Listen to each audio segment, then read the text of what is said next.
So Trump appointed Fed Chair Jay Powell back during Trump's first administration. Powell, during this term, has proven himself to be nothing short of the Merrick Garland for the Federal Reserve. They're using old methodology, okay, and they're overly concerned about inflation when if you look around at what's going on in the economy, we're headed for a deflationary cycle. So inflation's not the key. They should be cutting 50 to 100 basis points. They're going to do a hawkish 25 because they're focused on inflation when it's not an issue from where I sit. The real issue is liquidity. The Fed, since Halloween, has repeatedly lost control of the interest rate war. The overnight rates have exceeded the upper Fed bounds by 20 basis points or more on several days in a row, indicating that there's a liquidity crisis, and that's what they should be focusing on.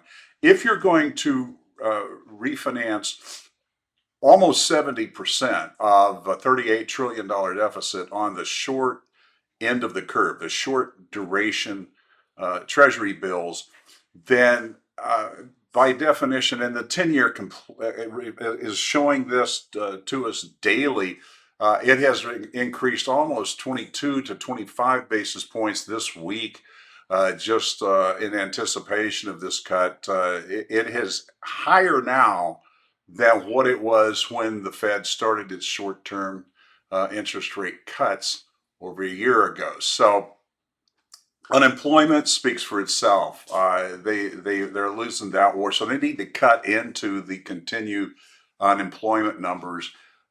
So if you look at the big picture, it's no wonder Trump calls him too late, Powell, because if you're financing 70%, almost just shy of 70% of a $38 trillion deficit, you need to pay as little interest as possible, and that interest has to roll over every 90 days.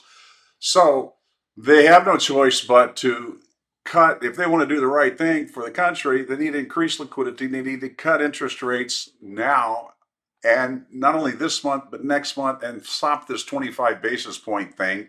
Get in there, do the job, and then they're going to have to implement a they're going to call it something different, but it's going to be another quantitative easing program in order to get the the 10-year down so that mortgage rates can follow.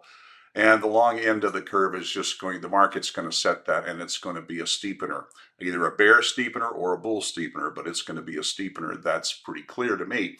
And that's where we're set. So what does that do to equity investments? Well, your gold, your commodities, those things are going to probably be great investments. By next spring, your Bitcoin investments will be paying off nicely if you've got the grit to buy them now and hang on through this chop.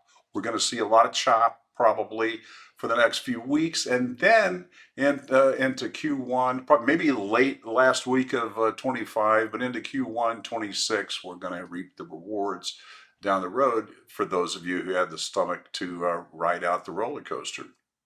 If you need any help, don't hesitate to contact us. I've got this and much more to say and to prove about the markets. But hang in there. It's going to be a bumpy but fun holiday season.